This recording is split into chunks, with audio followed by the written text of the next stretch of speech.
Charcutaria é a preparação de alimentos curados, defumados, embutidos e maturados, como linguiças, presunto, bacon, salame, mas é muito mais do que isso. Charcutaria é arte, é história, é paciência.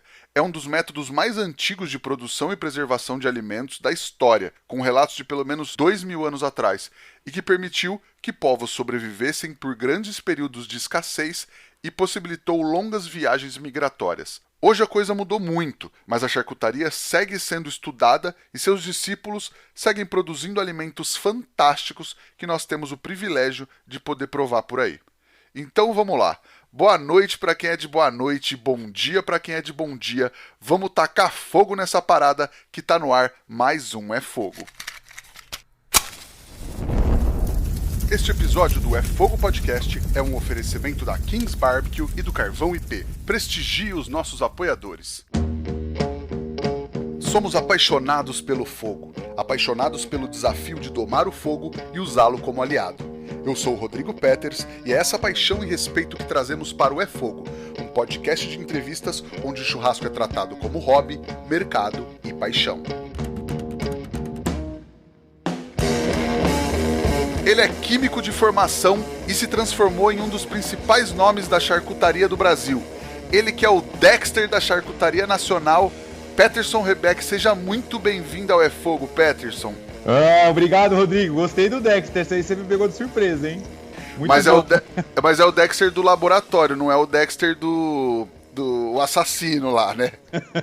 Gostei. O pior que eu assisti essa série a segunda vez agora. Eu adoro Dexter, cara. Muito legal. Mas qual? Muito obrigado pelo convite. Mas você gosta do cientista ou do... Porque o assassino é cientista também, né?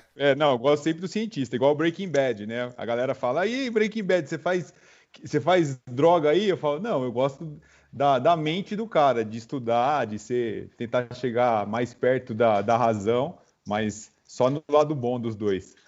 Legal. E eu tô lembrando agora que o Dexter assassino é cientista e ele também disseca muito bem, né, cara? Então também ele ia se dar bem na charcutaria, né? Ele ia mandar bem no destrinchamento da proteína. Às vezes eu vejo alguns alunos, tem alunos que, na verdade, assim, quando a gente desmonta o animal, você não solta todos os grupos musculares, né?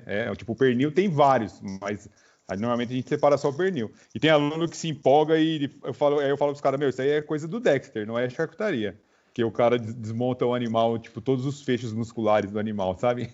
Tá certo.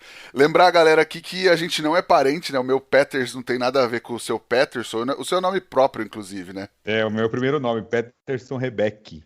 Legal. Meu apelido foi Peterson uma época, cara. Quando eu morei em Araçatuba um tempo, eu entrei no colégio e eu era o quinto Rodrigo da sala. Eu entrei no meio do ano. Daí todo mundo era pelo sobrenome. Aí o meu Peters, depois, Peterson, virou Peterson. A galera de Araçatuba, meu apelido é Peterson. Me conhece lá como Peterson mesmo. Chique. Vamos lá então. Vamos ver se a gente consegue passar o podcast inteiro sem falar de sal de cura. É o assunto do... sempre que a galera fala assim, aí, você faz charcutaria? Faz. Ah, mas embutido é cheio de químico. Embutido é cheio de químico. Nossa, mas isso faz mal? Faz. Nossa, e aquele tal de sal de cura? Faz mal mesmo? Dá câncer? Aí às vezes eu falo assim, é bem complicado mesmo, para não ter que se estender na explicação assim, a gente estuda tanto isso aí que fica um assunto realmente mais martelado, assim. Eu vou atrás bastante de conteúdo, pensando sempre assim, quando aquele cara me perguntar sobre sal de cura, como que eu vou dar uma resposta mais simples possível? Essa é a minha busca fora do universo de quem realmente quer entender sobre charcutaria. Então eu falo, não, sal de cura é uma quantidade mínima necessária e ela vai desaparecer do seu produto em pouco tempo. Então se você fizer tudo da forma correta, é a mesma coisa que você não tivesse adicionado sal de cura no seu produto. Ah, mas e os industriais? E os produtos que todo mundo fala que é cancerígeno? Aí eu falo, a resposta realmente a indústria adiciona 4, 5, 6 vezes mais sal de cura do que realmente é necessário para a segurança alimentar, né? A gente só usa o que é necessário para proteção de quem consome. Nenhum outro benefício é procurado no uso de sal de cura. Tá vendo? Já falei de sal de cura, ó. Vou falar que não e já falei que sim, né? E a indústria tem outros objetivos também, né, cara? Tem. Eles querem ganhar shelf life, a cor é importante, Então, de todos os fatores, a gente na charcutaria artesanal, tudo que eu estudo é para dar segurança para os meus alunos principalmente e para quem consome, né? Todo o estudo é baseado no quanto é necessário adicionar de sal de cura para que ele tenha função protetiva. Ponto.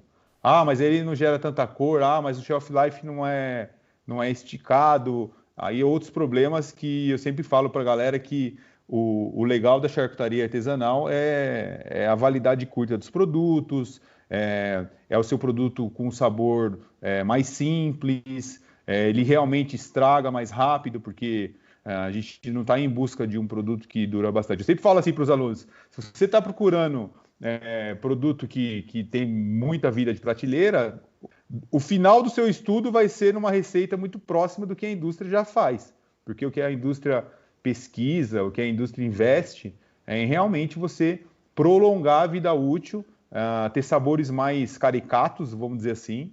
Então, aquele produto sempre numa forma mais clara de sabor, que normalmente não é o que a gente busca, né? A gente busca por complexidade, a gente busca por diminuição de sal, e normalmente diminuição de sal e complexidade você não consegue em produto com pouco tempo de produção, com pouco tempo de maturação. Então, toda aquela linha do ácido glutâmico, né, do glutamato monossódico, a gente tenta fugir, porque isso traz um sabor fácil de ser percebido por quem come. Então, normalmente, eu sempre brinco assim, normalmente os seus produtos não são bem aceitos pela família, pelo aquele tio, no começo, porque é um produto que, por exemplo, a gente faz uma mortadela ela tem menos sal, ela é um sabor mais, como que eu vou dizer, um sabor mais simples. A pimenta, você morde um pedacinho de pimenta, quando você come uma mortadela industrializada, você não vê nada, é só uma grande massa com bastante sal e normalmente realçador de sabor. Então, quando a gente faz charcutaria artesanal, é um passo para trás mesmo naquela coisa de perceber sabores. Aí, aos poucos, como eu aprendi com o meu mentor Saulo Scarabota, os sabores vão aparecendo, uns no começo da mordida, outros na metade do embutido e alguns só depois que você terminou de comer o embutido que você percebe charcutaria. Então, o sabor é uma coisa que parece até que o chefe, né, o chefe de cozinha normalmente, o cara sente vários sabores e aí quem vê pensa que não, o cara não é possível que ele está sentindo todos esses sabores. Mas é um exercício, né, do chefe de cozinha, da gente que é charcuteiro, todo dia comendo o mesmo produto, com a mesma receita. Você realmente consegue perceber a evolução de sabor no embutido que você não adiciona nada, você adiciona sal, pimenta e tempo, e aí você percebe sensações ali que só a ciência explica. Aí que fica fascinante a parada, né? Legal, maravilhoso, já começamos bem.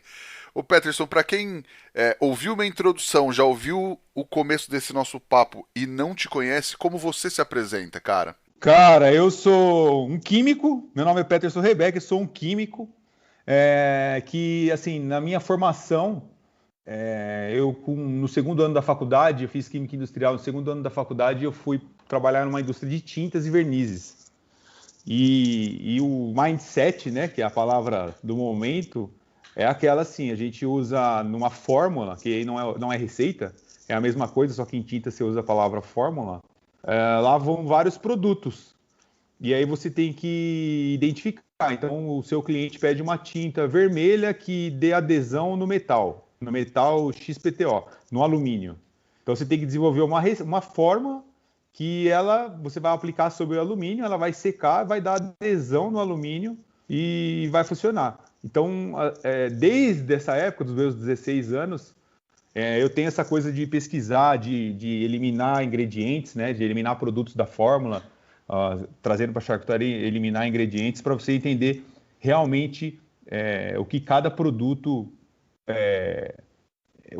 qual o benefício de utilizar cada matéria-prima na tinta ou cada matéria-prima na charcutaria.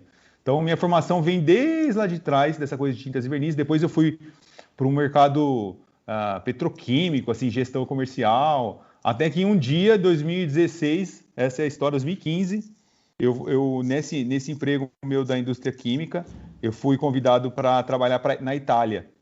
E fiquei lá por 3 semanas. Voltei na terceira semana. E isso foi perto de Veneza ali. E aí eu tive a oportunidade de experimentar charcutaria italiana, assim, por vários dias, porque eu fiquei literalmente sozinho no hotel. Trabalhava e voltava pro hotel. E aí comecei a consumir, comprar produto. Na Itália tem muito disso, é embutido tudo quanto é lugar. E aí comecei a comer, comer, comer. Resumindo, trouxe um caminhão de coisa na mala, consegui chegar no Brasil com os produtos.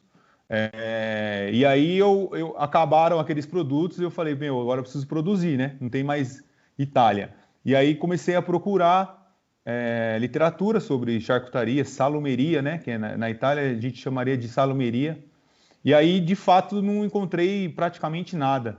Tinha algumas escolas assim presenciais, mas eu não gosto muito de curso presencial. Assim, eu acho que teria que ser uma coisa mais esticada. E aí parti para a literatura mesmo, inglês, até francês, que eu não falo francês, só falo inglês, mas a francês eu comprei uma bíblia, um dicionário gigante no sebo francês que me ajudou bastante, embora eu ficava catando letrinha lá para poder aprender. E aí, dentro disso, eu percebi que existia uma oportunidade aí de ensinar a galera. Então, de 2015 até 2017, eu fiz muita coisa. Ó, eu diria para você que eu produzi praticamente todos os dias. E aí, eu montei um grupo de charcutaria artesanal no Facebook, uma comunidade aberta. E aí, o algoritmo me presenteou com milhares de pessoas. Começou a entrar gente, não parava. E aí, eu comecei a produzir. Começou a entrar gente que já produzia. E resumindo, hoje a comunidade tem 80 mil pessoas. A gente mantém ela gratuita, foi um voto que eu fiz para mim mesmo, que aquele grupo ele vai permanecer gratuito para sempre. E assim a gente faz. E aí depois nasceram os cursos, nasceu a Cava. Não, mas muito legal. E eu tô lá nesse grupo também já há um bom tempo. Tem um tempo que eu não entro, eu nem entro no Facebook direito, mas quando eu comecei a estudar charcutaria em 2017, 2018, eu entrava muito lá. E é incrível que tem muito acervo, né, cara? Tem muita coisa lá. Tem uma pasta com, sei lá, centenas de receitas de tudo que você imaginar, né? Isso é muito legal. Tem muita coisa sua, mas a galera foi adicionando muita coisa também, né? Sim, sim, é uma das coisas que eu faço questão é que o grupo Charcutaria Artesanal não pareça com a Cava, de forma alguma, pelo contrário. Eu deixo a galera surfar mesmo. Então, por exemplo, alguém pede alguma receita, no começo, óbvio, nos primeiros anos eu respondia, eu era, acho que o cara com mais posts e respostas na comunidade. Mas aí tem sempre a galera que ajuda bastante, que gosta, porque assim, ensinar é aquela coisa, ou você gosta, né? Ninguém consegue ensinar sem gostar. Então tem gente que no gratuito mesmo gosta de tomar frente. Nasceram, eu sempre falo, nasceram ali vários professores, nasceram ali várias microempresas, nasceram ali grandes empresas, toda a galera que tem aquele insight de que talvez a charcutaria vá ser um movimento importante no futuro. Então, ali foram plantadas as sementinhas e dali surgiu a Cava, né, que hoje é a empresa que eu fundei, e a democratização da charcutaria, a semente é lá. Eu sempre gosto de dar os créditos para aquele grupo, porque eu comecei ele simplesmente para poder organizar os meus, como eu te disse lá no começo, na indústria de tinta, você tem que fazer a fórmula e anotar tudo, o que aconteceu, por que deu errado, por que deu certo. Então, esse meu jeito de sempre anotar tudo me fez ir para o Facebook sozinho. A ideia principal daquele grupo é montar o grupo para o Peterson postar para ele mesmo. Essa foi a ideia. Então, eu postava minhas receitas, comentava as minhas próprias receitas, para depois eu saber que gosto que tinha dado, aquela coisa de louco mesmo, de dar nota para sabor. E depois foi evoluindo, aí as pessoas foram entrando. Quando eu vi, a gente já tinha quase 10 mil pessoas. E aí a galera começava a perguntar mais coisas para mim, porque tem essa coisa da língua, né? Quem não falava inglês, meio que não tinha nada no Brasil para poder pesquisar. E aí eu comecei a escrever, tipo, errando muito, acertando um pouco, e fomos embora. E depois de tanto tempo, o grupo ainda existe. Obviamente que tudo é assim na vida, depois saíram vários outros grupos. Hoje tem, o nosso ainda é o maior, mas já tem vários bons grupos, onde a galera pega uma outra linha de raciocínio, às vezes mais prática, não tão teórica como a minha, E tá tudo bem, tá todo mundo aprendendo. Eu sempre falo que assim, eu consigo, como eu sou muito racional, eu ainda consigo me considerar o cara que realmente plantou a charcutaria no Brasil, embora já existisse, mas que deu esse pulo, esse boom que é hoje. Eu acho que foi graças àquele grupo. Então, nem seria pela Cava que é a empresa hoje, seria mais por aquele grupo. Eu fico bem feliz de ver que tem muita gente com renda extra, muita gente ajudando a ganhar um dinheiro extra na família, graças àquele grupo.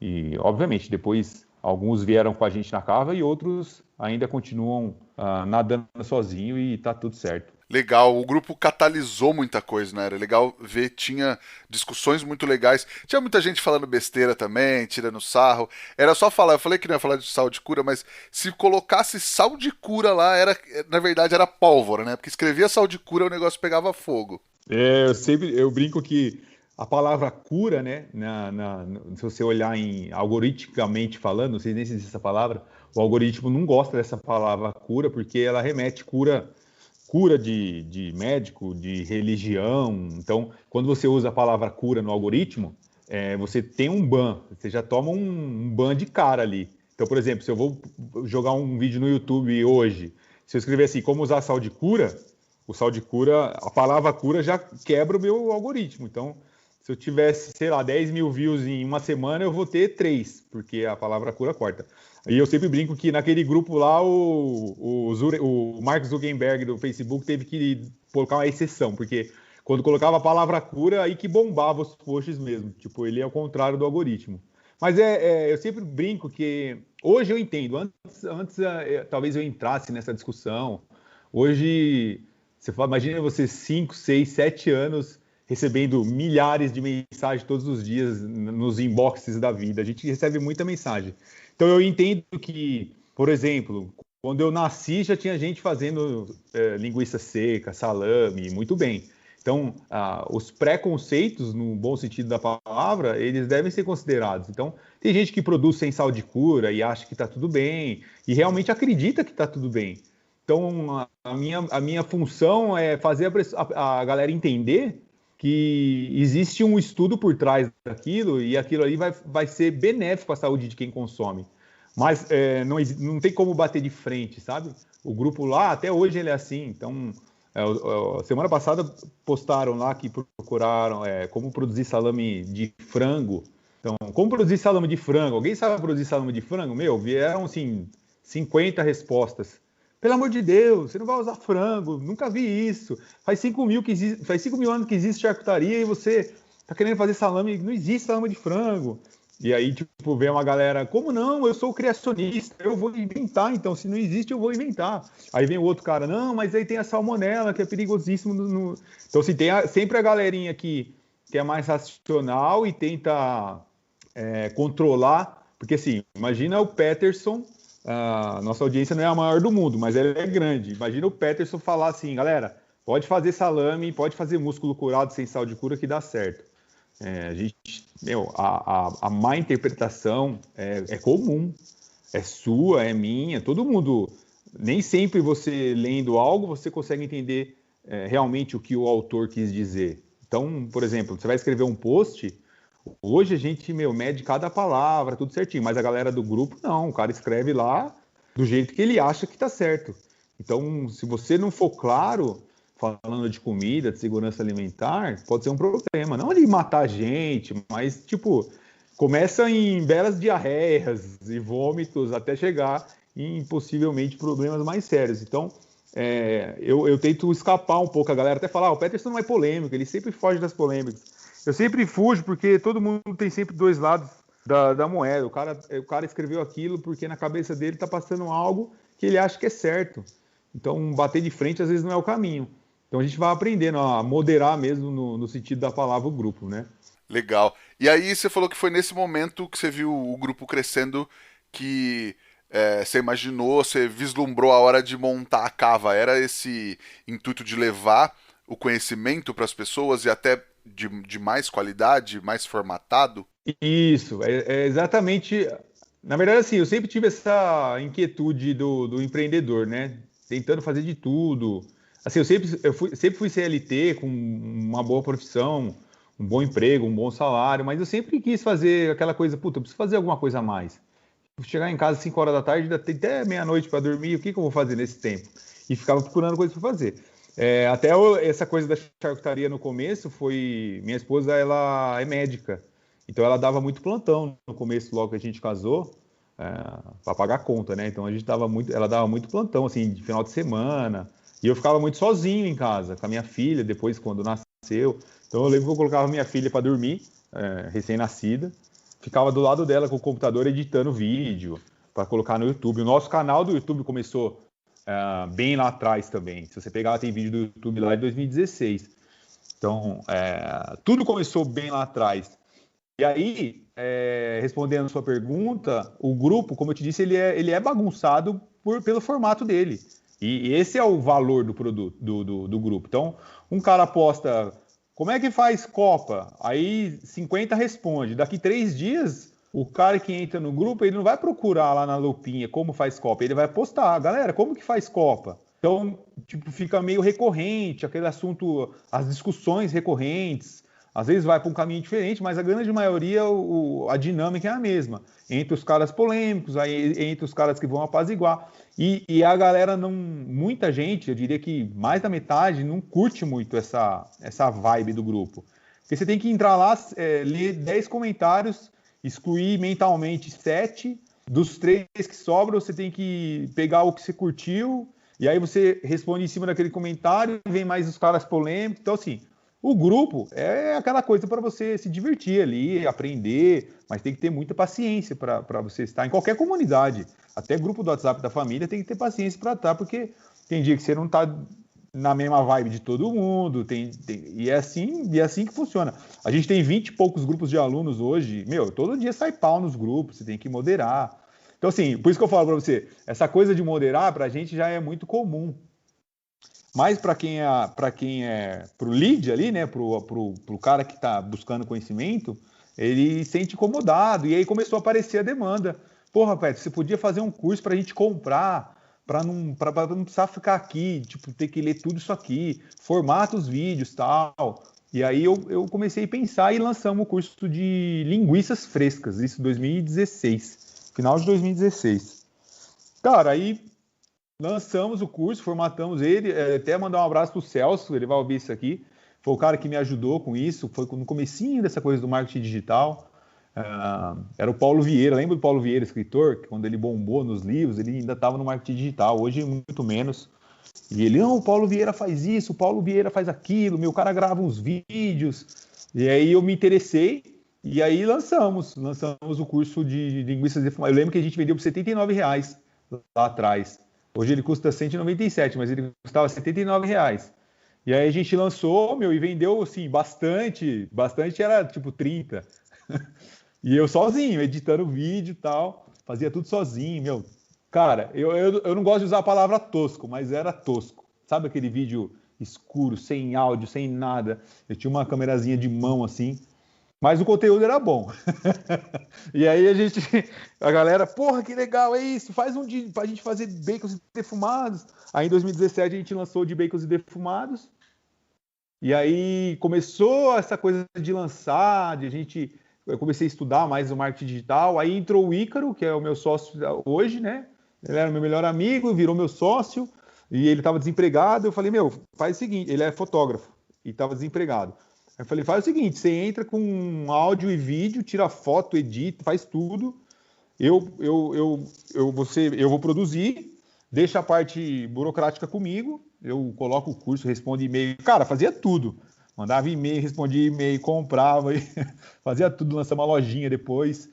E aí nasceram, assim, o curso de linguiças e o curso de bacons defumados. E isso foi crescendo. Aí em 2018...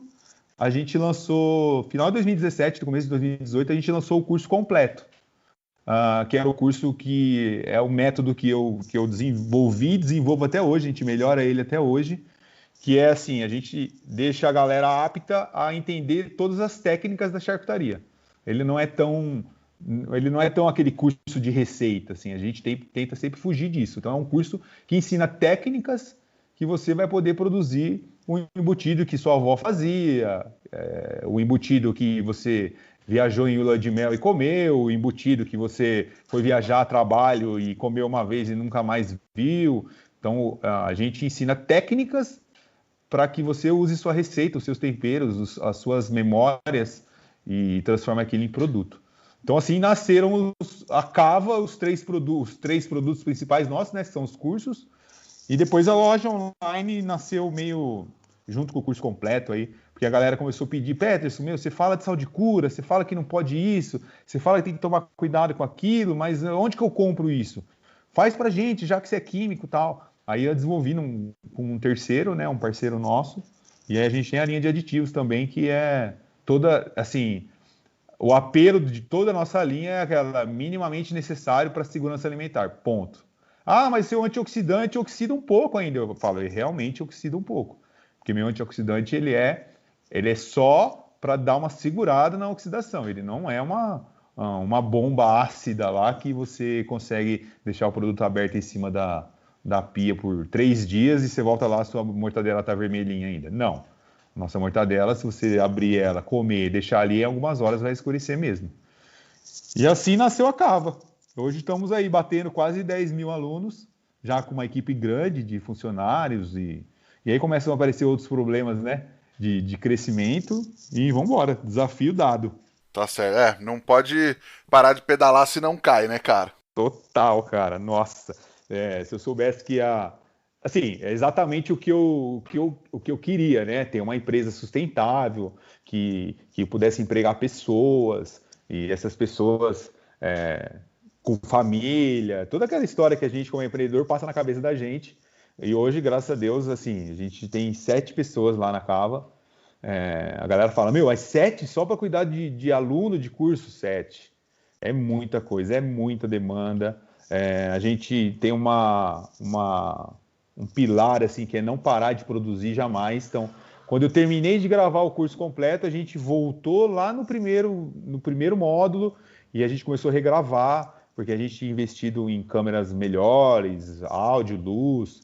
Então, o curso hoje ele já está na terceira regravação, segunda regravação, né? A terceira versão, onde a gente vai colocando coisas que eu aprendo. Eu sempre falo para os alunos que eu não sou dono da verdade, eu estou sempre aprendendo. Então, cada vez que você lê alguma coisa, você aprende. Então, nas regravações, eu coloco mais detalhes. Às vezes, eu mudo alguma coisa que não ficou tão clara. E assim a gente vai entregando conteúdo de qualidade. Demais, cara. E você fala muito na democratização da charcutaria, né? Você vê um mercado mais excludente, assim, tipo, gente querendo complicar demais a coisa? Cara, eu não penso dessa linha. Eu penso na linha de que o maior paradigma é: você vai morrer se você comer salsicha, você vai morrer de câncer se você comer mortadela. Isso aí é uma coisa que, assim, para todo mundo que você pergunta, se você perguntar, acho que para 10 pessoas, qual é o produto industrial mais maléfico para a sua saúde? Eu acho que 6 hoje vão responder: mortadela e salsicha. E não é verdade. Se você pegar, por exemplo, tem um vídeo bem legal da Cerati, vou até fazer um comercial aqui. Eles fazem mortadela com 100% carne fresca, assim, moída. Não tem nem CMS. Tipo, os caras usam nem... É carne que você comeria bife aqui, ó, de pernil, assim. Então, eu acho que esse fator é uma coisa que, quando eu falo em democratizar a charcutaria, é isso que eu quero. Quero que as pessoas entendam que é prazeroso produzir, é prazeroso você fazer suas receitas, que você tem memória, etc. Mas não é só isso. É a galera entender que comer bem, produzir sua charcutaria é comer bem, é comer melhor. E a indústria tem o espaço dela. Eu não sou um cara... nunca você vai ver o Peterson falando mal da indústria, assim, não coma. A indústria, ela precisa existir, ela precisa alimentar o mundo, e ela precisa ter mais shelf life. Não tem como a indústria fazer uma mortadela que dura 10 dias igual a nossa, aberta. Não tem como. Então, tem mercado para todo mundo. A indústria tem que existir, mas o artesanal tem que ganhar o espaço de volta dele. Então, as pessoas que precisam comer melhor, as pessoas precisam entender o sabor da comida. Vocês, como a galera chefe de cozinha aí, a gente consegue perceber mais sabores assim do que esses produtos industrializados. Infelizmente, é uma tendência, isso não vai voltar, mas a gente tem que bater nessa outra ponta de que você já fez seu próprio bacon? Então, é sempre o boom, né? Eu falo assim, ó, o bacon é algo que é mágico, porque ele já é gostoso, qualquer bacon que você pegar é gostoso, não existe bacon ruim. Mas quando você faz o seu próprio bacon, a sensação de fazer seu bacon, a diminuição de sal e o sabor de fumaça de verdade, né? Que é uma defumação com fumaça de verdade, é, é a mágica, é literalmente a mágica. Eu sempre falo que se eu fizesse assim, um conteúdo gratuito, ensinando a galera a fazer o seu primeiro bacon e apostar com os caras, você vai fazer o seu primeiro bacon, se esse bacon ficar maravilhoso, você compra um curso meu depois? Se eu fizesse esse teste, com certeza a gente venderia muito mais curso. Porque, cara, todo mundo que faz o bacon, os caras escrevem assim, um relato mesmo. Cara, é muito gostoso. Lógico, depois vem a mortadela, que eu acho que eu falo bastante de mortadela, porque a mortadela é um embutido espetacular, assim, o artesanal. Ele é muito diferente do que a gente tem como referência, mas ele já é um pouco mais complexo, que entra emulsificação, entra um pouco mais de técnica. Mas o defumado, do modo geral, o bacon e defumado, que até o nome do curso ficou assim, eu deixei em vez de curso de defumados online, é curso de bacons e defumados. Porque o bacon é tão forte, não no marketing, é tão forte na memória das pessoas. O sabor do bacon é muito forte. Então, quando o cara faz um bacon que ele já ama, e aí ele percebe aquela linha que divide o super salgado, aquela fumaça com sabor assim muito parecido com tudo que é defumado. Quando o cara faz e escolhe a fumaça, escolhe a madeira, escolhe a quantidade de sal, escolhe se põe pimenta se não põe, escolhe se põe páprica se não põe. Quando o cara ele entende que existe um universo ali para ele produzir bacon, puta, cara, os caras ficam gratos assim, ó, não comprei seu curso, não tenho dinheiro, mas só tô escrevendo aqui para te agradecer porque, cara, eu descobri um universo, é meu novo hobby, e é isso, eu considero isso a democratização da charcutaria. Devagarzinho a gente vai beliscando aí um videozinho por dia, a galera cai no nosso algoritmo, a gente faz muito conteúdo gratuito. De forma alguma eu vou mensurar isso pelo número de cursos vendidos. Democratização da charcutaria é a cobertura que nossas mídias sociais hoje atinge a galera. A gente bateu agora 5 milhões de acessos no nosso, de vídeos reproduzidos no nosso YouTube. Então, para mim, são esses marcos que mensuram aí se eu estou indo para o caminho certo ou não. Sensacional. E isso que você falou do bacon é real. A primeira vez que eu fiz bacon, acho que foi a primeira coisa que eu fiz, e o primeiro bacon meu que eu comi foi mágico, cara. Mas a mortadela é meu próximo passo. Eu faço bastante salsicha, tem um restaurante aqui em Bauru, a gente sempre faz salsicha também. Mas a mortadela eu nunca fiz. É uma coisa que tava inclusive nas últimas semanas planejando quanto fazer uma mortadela, porque é um negócio que eu gosto bastante também. A técnica da emulsão é muito legal, né? Quando você faz a sua salsicha deve ser maravilhosa, mas normalmente quando faz salsicha, por ele ter o diâmetro menor, as falhas no conceito da emulsão, né, não aparecem tanto. Então, normalmente o aluno fala, meu, essa salsicha é maravilhosa, aí faz a mortadela, tem que tomar um pouquinho mais de cuidado, principalmente no controle de temperatura de emulsão. Lá já vai eu sendo técnico, eu estou respondendo o negócio já no controle de temperatura, porque imagina você fazer uma fatia gigante de mortadela e ela ter adesão em todas aquelas micropartículas, porque fica tudo micropartícula de carne ali. Então, a adesão, que é a emulsificação correta, por isso que eu falo que a mortadela é bem desafiadora mesmo. Mas é um ótimo... como que eu falava pra galera? Que tinha o culatelo, era... a prova da OAB da OAB da charcutaria é o cara fazer uma mortadela e amarrar um culatelo. Tipo, são produtos que são mais complexos, mas que, puta, cara, mortadela é artesanal. Eu diria para você que tá, assim como o bacon é top você acertar o seu bacon, depois que você está estudando um pouco, aí vem esse fator do estudo, que você está empreendendo energia ali, né, para poder desenvolver algo, e aí você acerta uma mortadela, cara, é mágico também. E aí, tipo, todo mundo come, né? Porque o bacon ainda tem aquela galera que não come, a tia que tá de dieta. Meu, mortadelinha no café da tarde, artesanal, é sucesso, com certeza. Exatamente. Mas, cara, eu faço uma coisa. A primeira vez que eu fiz a salsicha, eu tava com tripa de linguiça em casa, eu embuti na tripa de linguiça. E aí eu comecei a fazer com um açougue que era perto da casa que eu morava, que antes ele também trabalhava só com carne de porco, é um baita açougue legal aqui de Bauru. E aí, uma vez que eu fui fazer uma quantidade maior, eu pedi pra ele embutir pra mim, e ele embutiu numa tripa de linguiça que era a única que ele tinha. E aí ela fica um pouco maior. E eu comecei a fazer só desse jeito, cara, que ficou característico, ela não fica tão fininha, ela fica maior e fica muito boa também, cara. Dá mais, fica um salsichão, vai para uma linha mais alemã, né? Numa charcutaria mais alemã. Eu gosto bastante de. A gente tem o módulo de mortadela e salsicha, e agora a gente vai colocar uma coisa assim mais alemã. Vou chamar o módulo até de charcutaria alemã, para colocar outras receitas, porque é isso que é legal. Depois que você entende o método, depois que você aprende a fazer uma emoção estável, com controle de temperatura, tudo certinho, é só você, adiciona um pouquinho de fígado, vira o produto X. Adiciona um pouquinho de carne bovina, ao invés de suína, vira salsicha de Viena. E assim vai, porque só as receitas que mudam. A técnica, você vai só melhorando a técnica, né?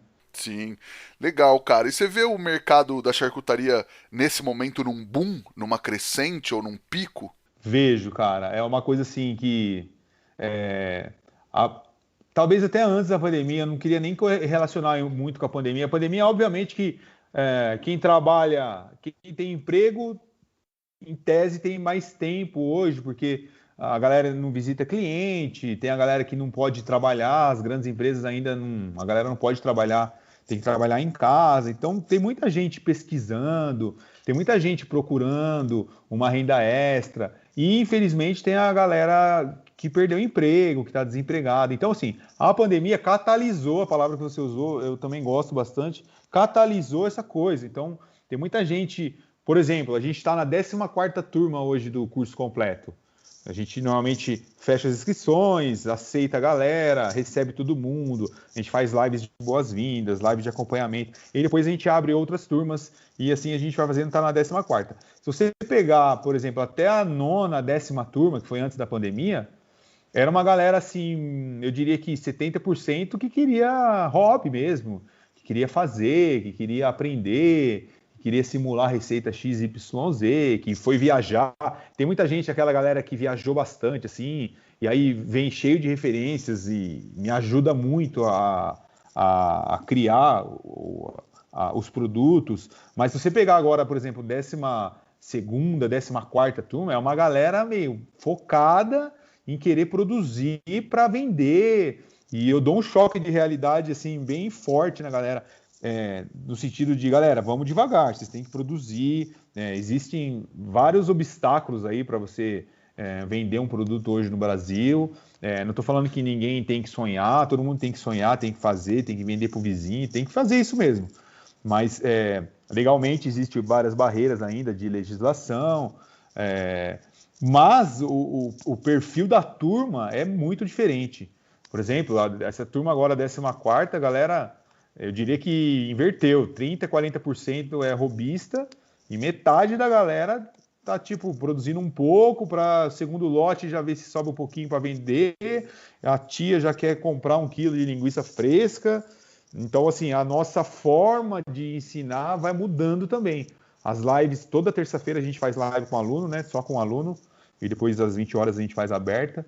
Mas 18 horas lá que eu tô só com aluno é colocar a bola no chão, literalmente. Bem diferente o conceito, baseado nessa coisa de que muita gente está vendo uma luz no fim do túnel, seja para vender seu churrasco, com a galera do churrasco, seja a galera da charcutaria, assim como houve a galera da cerveja, ainda tem muita gente que faz cerveja, mas acho que já passou o momento de maior número aí de cervejeiros, mas tem muita gente pensando seriamente em ou aquilo seria a sua renda extra, ou literalmente, como acontece com vários alunos nossos, abandona tudo, cria uma charcutaria e está produzindo grandes volumes. Até aí, a gente lançou nossa mentoria, que é ajudar essas pessoas que já decidiram se profissionalizar. Então, a nossa mentoria também vai muito bem, porque são demandas novas. A gente sempre tenta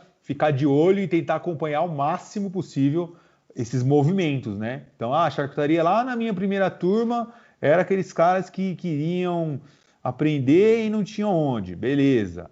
Aí, turma 4, 5... já é uma galera que tinha muita referência, viajado, mas só quer produzir para hobby.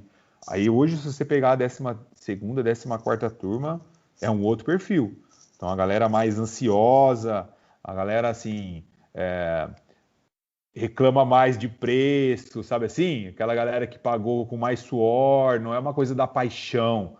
Ah, eu compro porque é minha paixão fazer charcutaria. Pelo contrário, a galera realmente investe num curso, entende que a Cava é a empresa que vai ajudá-los com isso, mas entra literalmente como um investimento. O cara põe ali na ponta do lápis e ele já está pensando como reaver esse investimento, como crescer, como escalar depois o seu negócio. Mudou bastante, cara. É uma coisa assim que todo mundo deveria pensar como se aproveitar disso, não só fazendo seus produtos, porque a charcutaria abre vários leques aí para tudo, né? O queijo vende mais porque tem mais charcutaria, o vinho vende mais, as cachaças vendem mais porque tem feiras. Agora na pandemia parou, mas a feira artesanal é uma coisa absurda quanto cresceu isso. Hoje a galera vai aprendendo a comer, né? Então você vai comprar um defumado, você vai comprar um maturado, você vai comprar um prosciutto. Não é mais o que tem lá vendendo, é o que o consumidor quer. Porque hoje ele consegue consultar ali rapidinho no Google, no YouTube, qual a diferença de um pata negra para um serrano, para um belhota. Então, hoje, isso é democratizar a charcutaria, eu acho. É a galera entender realmente. Eu sempre brinco, porque na Itália a galera... O culatello, para quem não conhece o culatello, vou tentar explicar por áudio aqui, é um embutido que parece um melão, assim, e na Itália a galera corta ele ao meio e vende metade inteira do culatello. Eu fui numa feira de rua, assim, lá em Zibello, e, a dona de casa com o carrinho de feira, como se fosse aqui fazendo feira. Vai passando da barraquinha, põe metade de um culatello, anda, cata um salame, depois vai mais para frente, pega um outro embutido. Os caras já têm fatiador em casa, os caras já sabem fatiar na faca fininho. Então é uma cultura que a gente está começando aqui. Mas eu acredito, assim, talvez eu não veja, mas meus filhos, meus netos vão ver aqui a galera comendo charcutaria de qualidade daqui 100 anos tranquilamente. Legal, legal, cara. E aí você está se aventurando também no podcast, né? Você acabou de lançar o primeiro episódio do seu podcast, né? Cara, você que foi minha inspiração, você acredita? Sem ser Pô, você que legal, cara. Sério? Pô, cara, eu tô com esse podcast. Tem até um amigo meu, Marcelo Marani, ele vende gestão de restaurantes, né? Chama Donos de Restaurante o produto dele. E eu falei assim pra ele, acho que mais de um ano. Eu lancei meu podcast e tem que fazer. A gente sempre, desde o começo, assim, a gente meio nessa coisa do marketing digital, a gente vem junto. Então, ele lança de um jeito, eu lanço. Depois eu faço uma coisa aqui que deu certo, eu falo pra ele. E ele, cara, agora é o podcast, isso já tem anos. E eu, puta, vou fazer, eu vou comprar microfone. E aí você pegou e... vamos fazer o podcast, vou. Aí eu entrei assim, falei, pô, não, agora pelo menos eu vou cadastrar esse negócio, porque é meio complexo de cadastrar ali, né? Para aparecer em todas as livrarias, não sei como que é o nome ali, As plataformas, né? As plataformas. Aí eu tô batendo cabeça lá, consegui cadastrar agora. Gravei um áudio de 5 minutos e agora a gente vai... Vamos ver, né? Se eu vou ter que convidar a galera, preciso entender que linha que eu vou... Eu não queria fazer uma coisa técnica, porque senão fica chato demais fazer um podcast técnico. Eu queria fazer, acho que, mais coisas de curiosidade, tipo, dar microfone pra galera, polemizar, não sei que linha que eu vou. Fala pra galera comentar aí no seu Instagram qual linha que vocês queriam que a charcutaria fosse. A linha da polêmica? A linha do estudo? Não sei. Boa, manda a galera comentar no Instagram, mandar mensagem pro Peterson pra gente ver o que a galera tá mais afim. E falando nisso, temos algumas perguntas do Instagram aqui. Olha só. O @MasterChurras perguntou se com o tema em ascensão estão havendo mudanças nas técnicas comparadas à origem, as técnicas originais, se o negócio está evoluindo. Abraço para o Moisés aí de Brasília. Cara, na técnica não. Eu acho que aqui, como a gente está começando, né? A gente tem que considerar que a gente é o bebê recém-nascido, se tratando de charcutaria. Eu acho que a gente vai aprendendo. Na verdade, assim, a gente afirma algumas coisas. Tô falando a gente, tipo, me colocando no meio junto. Não tenho nada com relação. O Peterson sabe tudo. Não, eu tô me colocando na linha de frente. Às vezes você afirma algo que você tem 100% de certeza que é aquilo e depois você vê que não é.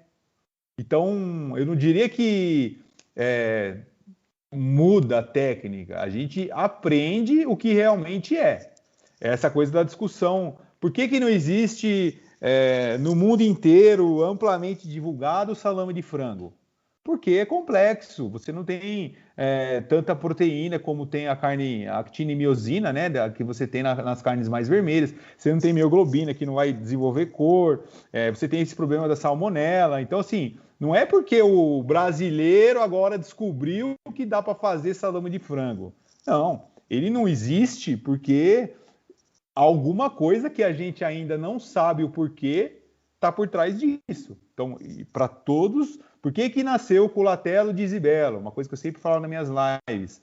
Porque Zibello, lá na Itália, é uma região muito úmida. É muito úmida à noite, assim, entardeceu, serração mesmo. Então, as produções do prosciutto com osso, igual a gente conhece, tipo Parma ou qualquer outro, lá na região específica de Zibello, dava um problema de muita umidade. Perto do osso, você perdia muitos pernis, porque a umidade é muito alta. Então, algum charcuteiro, algum Peterson lá, alguma pessoa comum, falou assim, eu vou tirar esse osso desses pernis e vou fazer a parte da carne sem o osso, porque já que é no osso que estraga, então assim, você vai falar o quê? Esse cara mudou alguma técnica? Esse cara mudou alguma técnica, porque ele tinha um problema e lá ele conseguiu solucionar esse problema tirando o osso dessa peça. Aqui no Brasil, eu acho que a gente está mais para aprender o que já foi amplamente estudado, mesmo que informalmente no mundo, do que para criar. Eu não sou contra a criação, mas eu falo para a galera, a técnica, se você mudar a técnica, você está dando murro em ponta de faca. Você tem que aprender a técnica e criar as suas receitas. Não tem problema nenhum. E o cara criar o bacon com conhaque não sei da onde, o bacon com uísque não sei da onde. Eu acho que isso deve ser feito e é assim que cada um vai conseguir o seu produto exclusivo. Mas a técnica, eu acho que ainda não é hora de a gente querer inventar uma segunda roda aí. Tem muito que aprender ainda com quem já faz isso há mais de 1000 anos. Eu acho que a gente... cada vídeo do YouTube que eu vejo aqui em língua estrangeira, é uma aula para mim, assim como para todo mundo. Outro dia eu estava vendo... agora eu estou numa noia aí de ficar fazendo uns defumados diferentes, né? Defumados mais para linha alemã, cura úmida. Eu estou até fazendo um presunto essa semana bem diferente do que eu faço. Então, assim, não é porque eu já fiz um presunto cura úmida que eu sei fazer presunto cura úmida. Pelo contrário.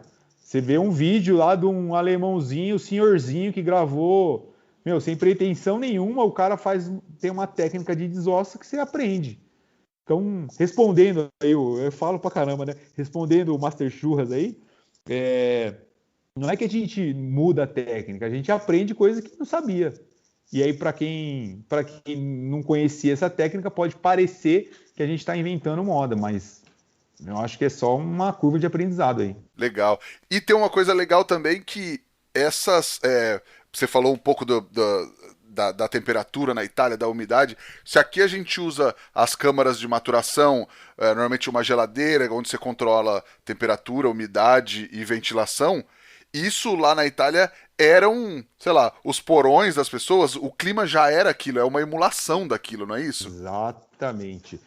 Eu sempre falo assim que a ciência ela vai explicando a realidade, na maioria das vezes. Essa é a dinâmica. O fenômeno acontece, as pessoas estudam para tentar explicar aquilo. Normalmente é assim. Então, o meu bisavô lá na Itália, ele tinha um cômodo, o porão dele, que ele, cara, colocava a carne lá e dava tudo bem. E não necessariamente ele sabia o que estava acontecendo ali, mas funcionava. Então, a gente tem o fato positivo. Funciona se você maturar um produto com temperatura amena, talvez nem termômetro o cara tinha, não tinha nada para medir, mas sabia que era fresco. Normalmente era como? Ah, nos meses X, Y, Z você pode maturar. Era assim que eles pensavam. Então, tem o mês tal, tal, tal que você pode maturar. Se eu não me engano, era. Como que era a explicação? Janeiro, fevereiro, março, abril, maio, junho, dezembro. Acho que é sem RO no final. O brasileiro faz alguma. Tipo assim, maio, junho, julho.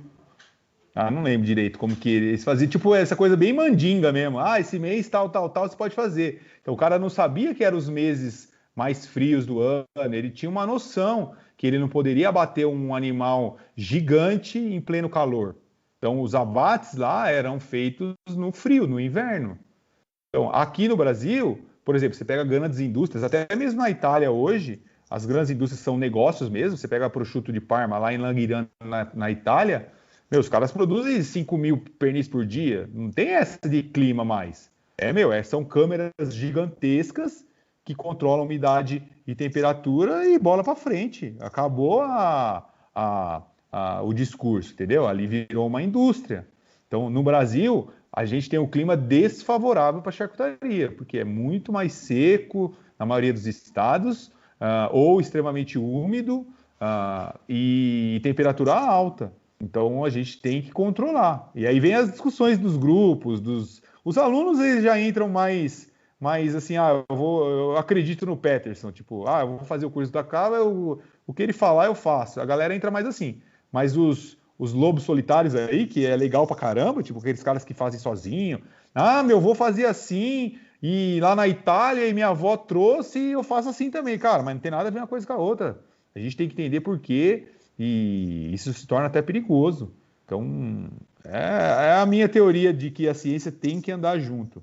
Ela não pode, talvez, exagerar em algum recurso sintético, alguma coisa assim, mas que ela tem que estar próxima e te parametrizar ali no que você está fazendo. Ela tem que explicar, ela tem que limitar, ela tem que controlar um pouco a ansiedade de quem produz, porque senão a gente entra num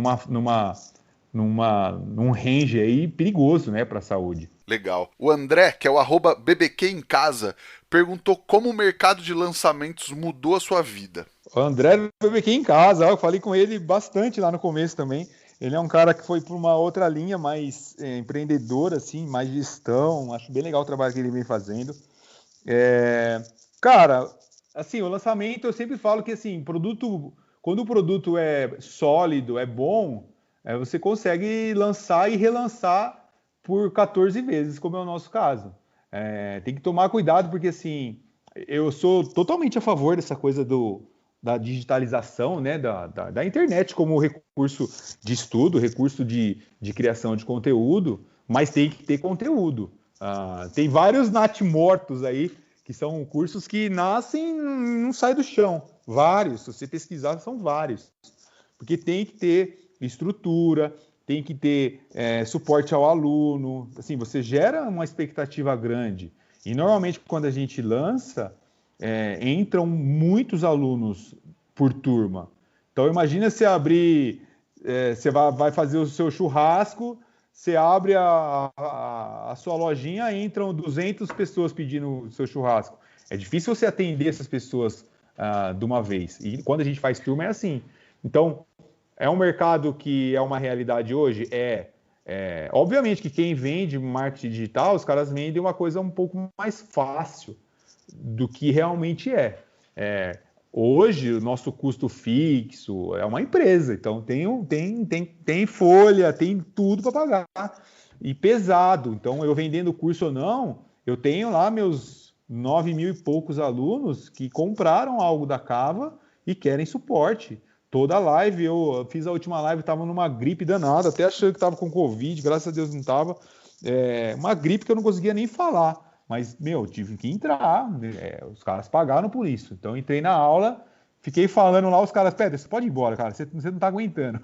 E eu era, tipo, dei a aula normal, tirei dúvida da galera, fica ali das 6h30 até 8 horas da noite, tirando dúvida de aluno. Então, aluno tem dúvida, ele tem que entrar, perguntar, e o Peterson tem que estar lá. Ele vai mandar lá nas nossas mídias sociais uma mensagem, a gente tem pessoas prontas para responder demanda de aluno, demanda de quem procura a Cava. Então, assim, o mercado, obviamente, impulsionou a Cava, a gente fez algumas turmas presenciais, mas é uma coisa que, assim, eu não acredito muito no presencial, porque na charcutaria, tá? Eu não tenho nada contra, eu acho que tem espaço para todo mundo e sou super aberto com isso. Inclusive, a gente já fez presencial, mas ele é um pouco ineficaz, na minha opinião. Então, a gente, quando faz o presencial, que foi antes da pandemia, obviamente, a gente sempre deixava ponto de contato, grupos, para poder continuar a aprendizagem daquela galera, porque tem gente que precisa fazer presencial, né? O cara não consegue fazer online e tal. Mas essa alavancagem, respondendo a pergunta do André, facilita as coisas, mas tudo vem acelerado. Então, facilita, você vai vender ao invés de 20, você vende 40 cursos, vende. Mas ao invés de 20, são 40 alunos. Você vai conseguir responder tudo isso? Beleza, 40, 100, 500, 1000. Só que chega uma hora que não dá mais. A gente está contratando 2 pessoas agora, então o quadro vai aumentar ainda mais, porque, é demanda. Os caras querem resposta. A gente está entrando numa linha, por exemplo, que eu já tenho um parceiro, que é o Arthur, que estuda para mim, não estuda para me ensinar, estuda para ele, literalmente, ser o porta-voz da Cava. Então, é um parceiro nosso que ajuda os alunos a entenderem. Então, ele está na nossa mentoria, por quê? Porque tem pergunta que o Peterson, às vezes, não entende. É muito mais... Imagina assim, todo mundo vai evoluindo. Então, o beabá vai ficando para trás, vai todo mundo evoluindo. Então, hoje tem situações na nossa mentoria lá complexas, de o cara ter 1.000 quilos de salame maturando e tá dando algum tipo de problema. Então, aquilo ali demanda um esforço de estudo. Então, assim, eu preciso de ajuda, e aí a gente vai virando uma empresa, né? Sensacional, cara. Tem outra aqui, o @roberto.bocabelo perguntou se você é o Boca da charcutaria. Essa eu não entendi, cara. O Boca, você conhece o Boca, lógico, né? Sim, não, tô brincando. Eu falei pro Boca assim, eu falei, Boca, porque assim, ele gosta de estudar bastante ciência da carne e do churrasco, né? Ele é um cara que tem, nosso perfil é muito parecido. Então eu falei para ele que eu sou o Boca da charcutaria e ele é o Peterson da charcutaria, querendo fazer um trocadilho de que a gente normalmente estuda, acho que mais do que deveria, para poder estar sempre um passo à frente das dúvidas dos alunos. É que ele é o Peterson do churrasco, né? Então, ele, tipo, é o perfil de estudioso cientista que ele tem no nicho dele e eu tenho no meu. É a brincadeira que a gente faz. A gente troca bastante ideia. Quando eu preciso estudar algo que eu sei que o Boca sabe, eu vou lá e já pergunto para ele. E vice-versa. Quando ele precisa estudar algo que ele fala, mas o Peterson já sabe, deixa eu perguntar que é mais fácil. E a gente, tipo, dá uma poupada no esforço, assim, porque um ajuda o outro. Não, tá certo. Não, eu falei brincando, eu até sei por que ele mandou essa. Cara, e aí, quando a gente fala de equipamento, tem bastante gente que ouve a gente que já trabalha com pit smoker, por exemplo.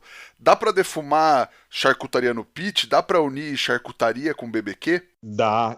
Assim, é por isso que eu falo que é a evolução do Peterson, né, como indivíduo.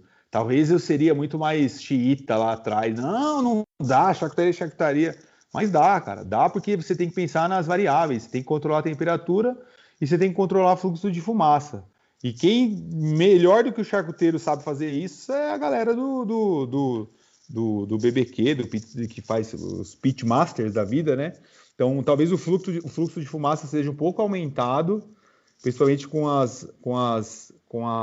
esses pits de flow reverso, e a temperatura, você produzir temperatura mais baixa do que o normal num pit, talvez seja uma variável, mas isso é tudo tranquilamente controlável para a galera que manja tudo aí de controlar o fogo. O ponto negativo é que na grande maioria das vezes você não consegue pendurar os embutidos, né? E o embutido, eu sempre falo que o embutido ele tem o sabor, mas tem o visual, né? Então, um bom embutido, bem amarrado, simétrico, bem acabado, faz toda a diferença na hora de você comer. Então, talvez aí tenha que fazer alguma coisa na grelha que não é tão tradicional, mas se a gente for responder tradicionalmente, obviamente não. Mas tecnicamente, funcionalmente, dá tranquilamente para fazer no pit. Legal. A gente não pode falar de equipamento sem falar da Kings Barbecue, que é a maior e melhor fabricante de pit smokers do Brasil.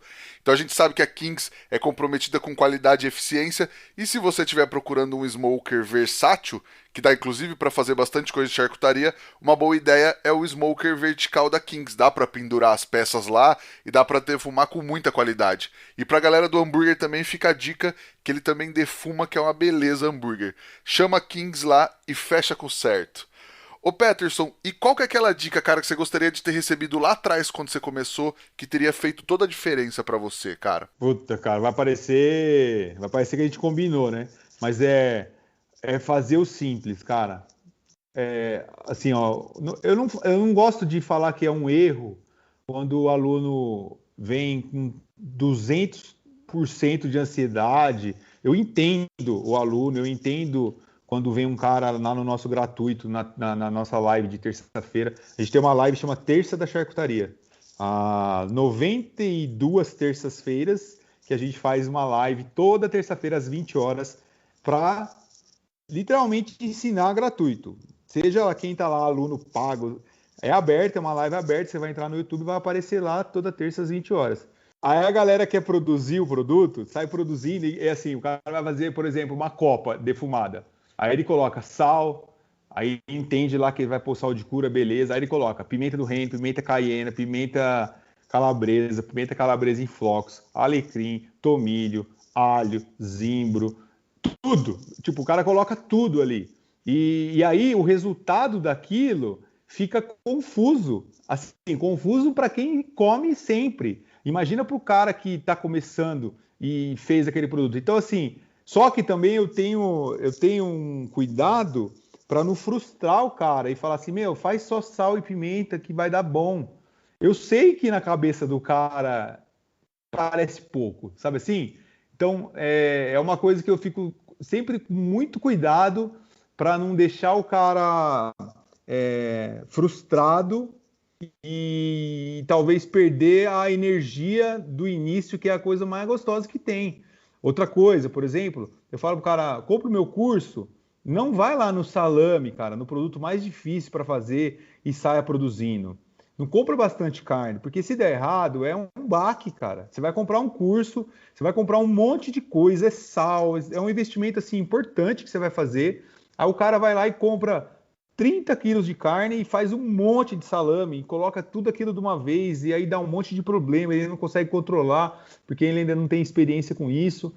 Só que sim, se eu falar pro cara, meu, compra o curso, começa na linguiça fresca, cara. Faz uma linguiça fresca no final de semana, faz no churrasco, você vai ver que é gostoso. Depois você faz seu primeiro bacon, depois você vai lá e faz seu primeiro defumado, amarradinho, legal. Depois faz uma copa, que é um pouco mais simples. Depois faz uma salsicha. Depois você vai pro presunto cru, você vai pro salame. Mas, meu, a grande maioria da galera já quer chegar chutando o balde. Então o cara já vai com toda a energia do mundo fazer salame e presunto cru. E é normal você errar. É normal dar errado. Porque, meu, tem coisa ali que o cara acha que tá fazendo certo e conceitualmente tá errado. E aí, tipo, depois o esforço é maior, sabe? Pelo baque, você fala, não, vamos lá, cara, faz de novo. Eu te ajudo. Então, se eu pudesse dar um conselho, nessa linha do mais fácil para o mais difícil, tentar respeitar ao máximo, porque faz muita diferença lá na frente, cara. Você fazer uma linguiça, entender a evolução do sal de cura ali, o ganho de cor, o ganho de textura. Você vai fatiar sua linguiça fresca, você vai perceber que tem linguiça que fica mais pedaçuda, tem linguiça que fica mais lisinha, igual as industriais. Por quê? Porque eu mexi mais, porque eu mexi menos. Depois você vai na fumaça. Puta, eu vou fazer um bacon aqui, defuma 2, 3, 4 horas, o outro você defuma 10 horas. E você vai perceber que talvez desenvolva um amargor, alguma coisa. Não é quanto mais fumaça, melhor, sabe assim? Então infelizmente, é aquele conceito que vai contra o nosso intuitivo. Cara, mão leve, muita paciência, calma, e é algo que é exatamente o que a galera não tem quando está começando. Então, é quase comum, eu diria, o cara errar bastante nas primeiras produções. Então, é uma coisa que eu tentaria minimizar isso, falar pro cara, começa devagar, cara, começa devagar, porque depois você vai ter muito tempo para evoluir na charcutaria. Legal, e até porque um aprendizado vai se somando ao outro, né? De repente você, sei lá, deu alguma coisa errada, você já teve outros aprendizados, você sabe o que aconteceu. Você já começa de um negócio muito complexo, deu alguma coisa errada, pode ser muita coisa, e aí você não tem a experiência para resolver, né? Então, às vezes é um controle que é um ajuste. Por exemplo, um exemplo comum é as copas maturadas. Então o cara vai lá, compra uma geladeira, faz igualzinho os nossos vídeos, compra o controlador. Então o cara gasta ali 1.500, R$ 2.000 para fazer uma câmera legalzinha. Então o cara já investiu. Então a expectativa dele é alta. Tudo bem. Aí eu falo pro cara, compra 2 copas. Não me faz 10 copas, porque dá problema de umidade. Se você coloca 10 embutidos extremamente frescos na câmara de maturação, a umidade normalmente satura, estoura tudo. E aí precisa de muito vento, você precisa de outras situações que eu não consigo reproduzir todas elas no curso, entendeu? A gente ensina o ideal. Então, galera, faz 2 copas. Então, coloca uma copa, depois de uma semana coloca outra, depois de uma semana você coloca outra, e assim você vai enchendo sua câmera aos poucos. É a mesma coisa que não falar, né? O cara vai lá e me compra 10, 15 copas.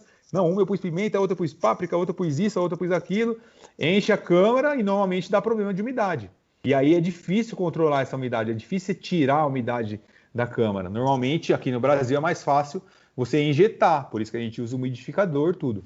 Então, aí normalmente há um crescimento superficial de bactéria aumentada e dá pau. Começa a dar cheiro e o cara perde as 10 copas.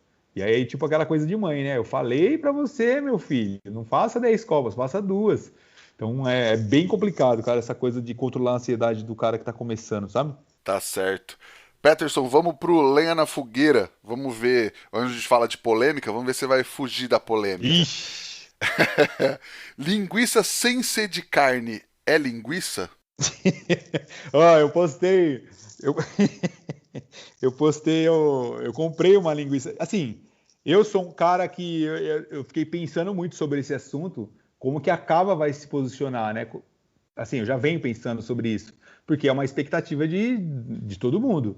Tá, como que a Cava, a maior escola, o Peterson, vai se posicionar em relação a essa coisa da linguiça vegana? Então, a minha posição é, eu chamaria de embutido vegano. Eu acho que só o uso da palavra é uma coisa que eu não gosto muito. Vou colocar minha opinião aqui para dar polêmica mesmo. Você pediu polêmica, né? Então eu chamaria Ixi. de embutido vegano. Assim, eu comprei de uma marca aí, acho que uma das maiores agora que está nessa linha de produção. Cara, eu não tenho nada contra, porque assim, tem gente que não come carne e o cara não come.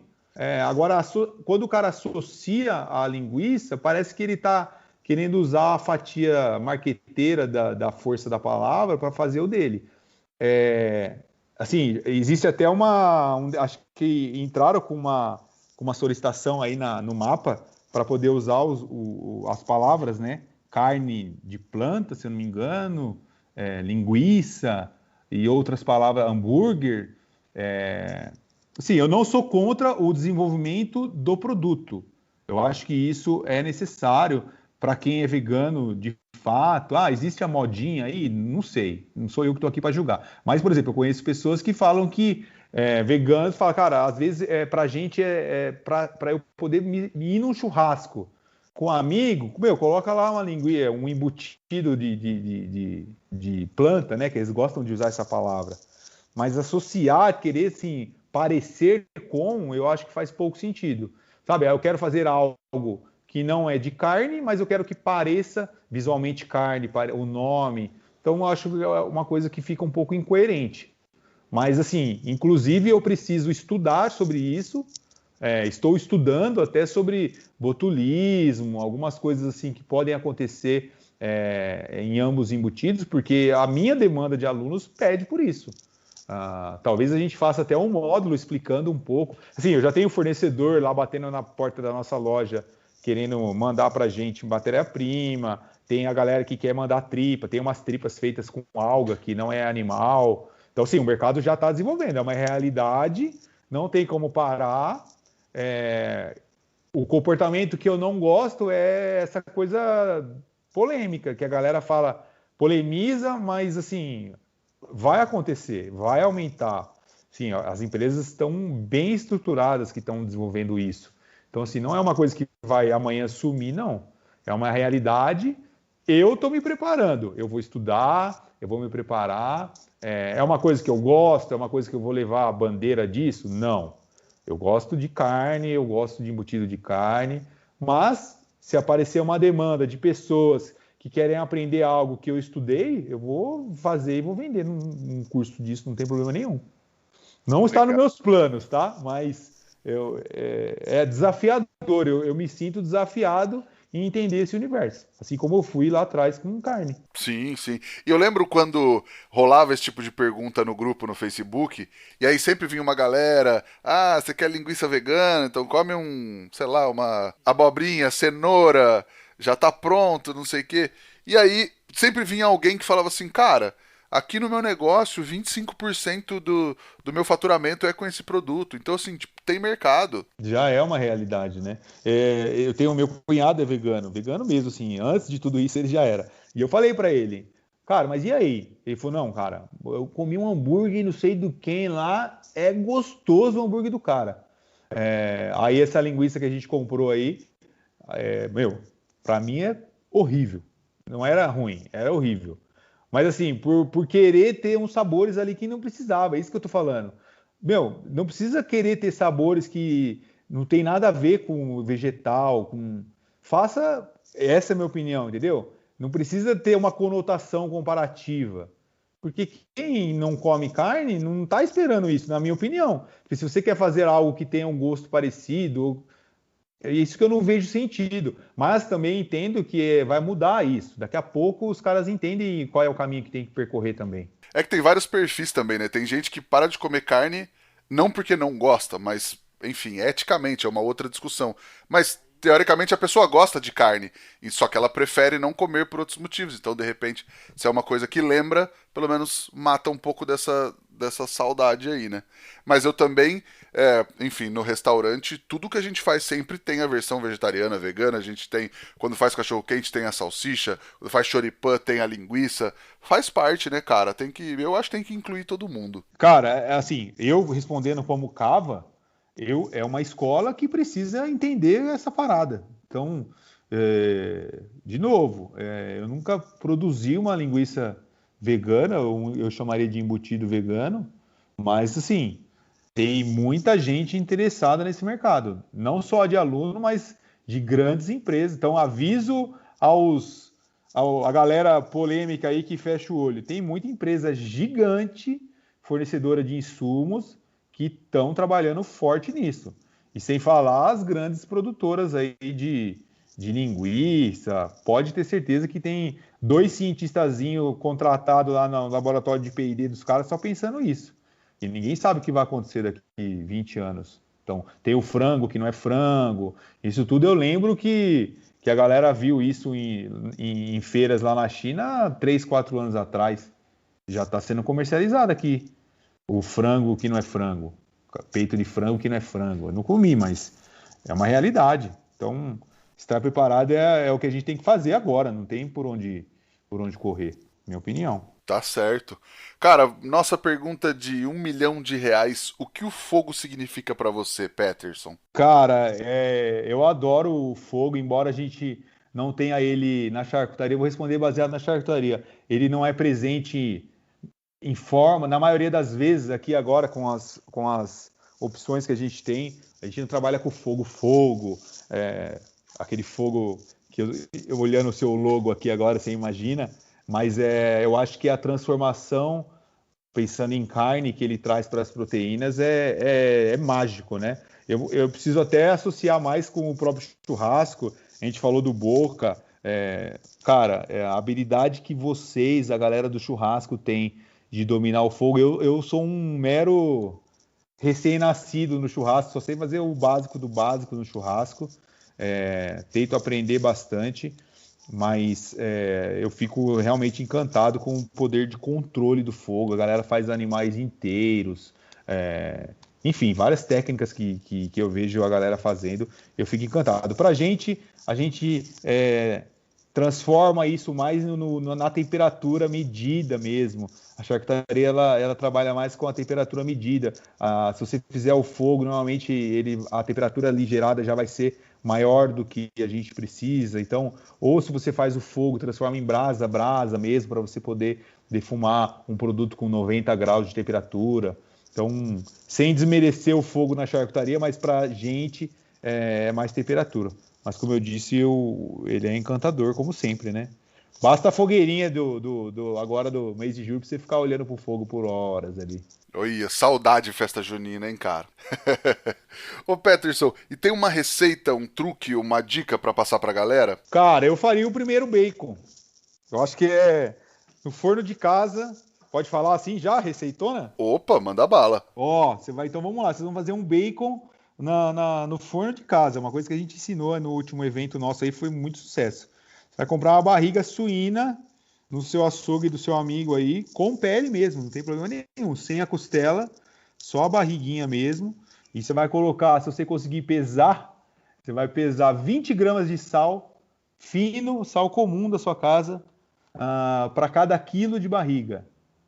E sal de cura, você precisa de sal de cura para fazer uma barriga, um bacon, né? Para ele ser um bacon, ele tem que ser curado. Então você vai colocar 2 gramas de sal de cura 1 na sua barriga. Não precisa colocar mais nada, se quiser colocar açúcar, você pode colocar para ele ter aquele dulçor, coloca mais 10 graminhas de açúcar. Então, 20 de sal, 2 gramas de sal de cura 1 e 10 gramas de açúcar para cada quilo de barriga.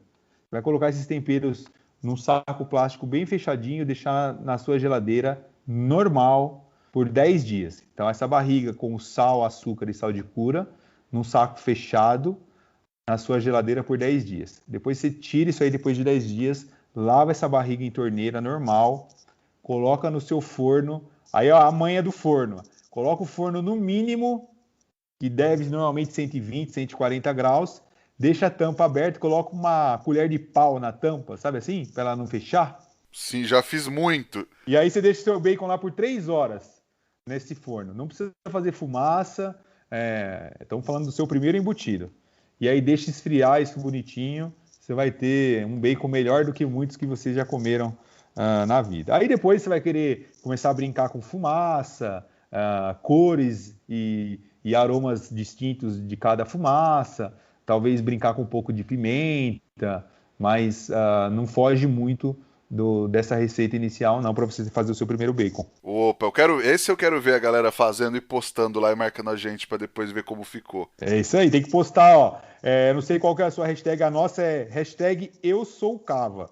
Então, assim, não precisa ser aluno para usar a hashtag Eu Sou Cava.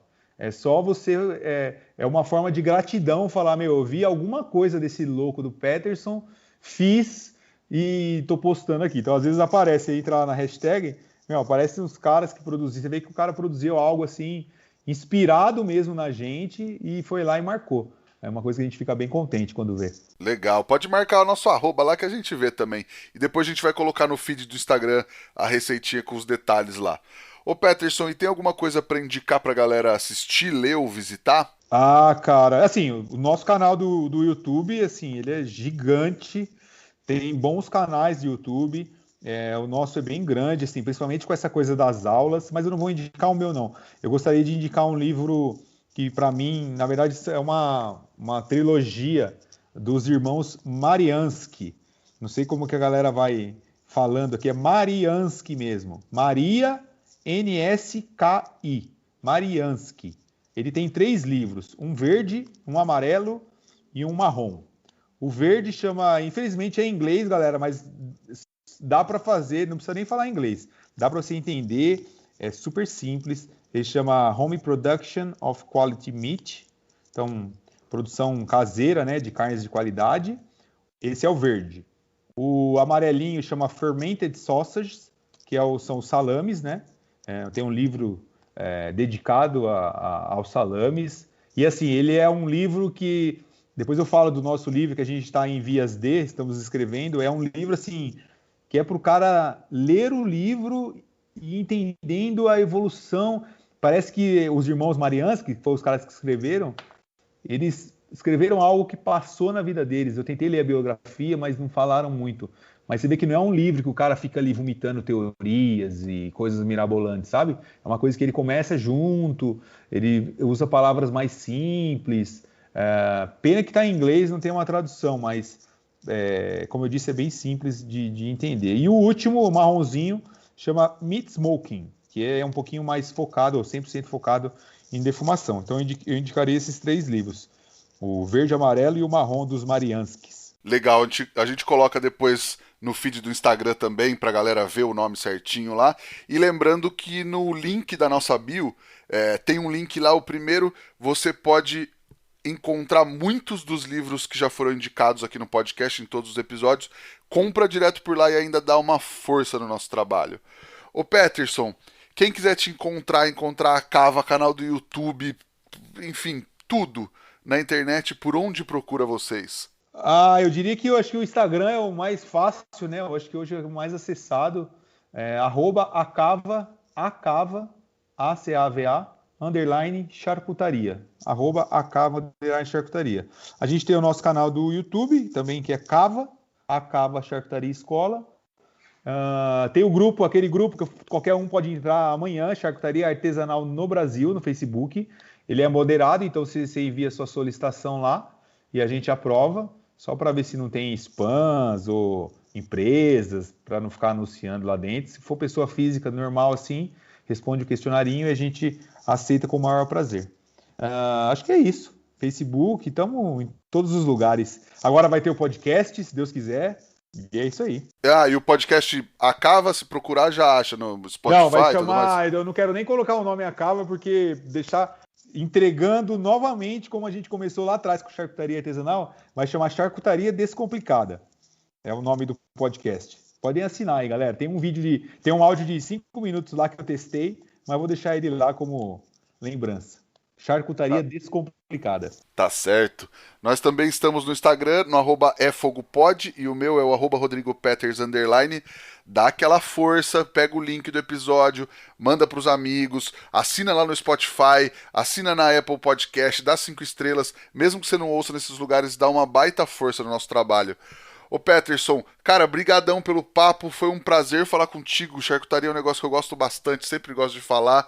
E, muito legal ouvir e ajudar a contar a sua história pra galera também. Eu que agradeço, Rodrigo. Muito obrigado, cara. Assim, normalmente eu sou sempre aquele cara que, por a charcutaria tá começando, eu tenho pouco espaço. Então, assim, agradeço demais o espaço para eu realmente ser o entrevistado, né? Normalmente a gente sempre busca as pessoas para falar de charcutaria e aqui eu estou falando em segunda pessoa, vamos dizer assim, eu estou sendo o entrevistado. Então, levar essa bandeira da charcutaria é sempre um prazer e, totalmente grato pelo seu convite aí. Muito sucesso para esse podcast que já é um sucesso, já é uma realidade, mas com certeza vai crescer ainda mais. Muito obrigado mesmo. Opa, obrigado, sucesso pra nós. Queria agradecer também a Kings Barbecue e ao Carvão IP pela parceria de sempre e a todo mundo que nos ouviu até agora. Semana que vem tem mais. Tchau!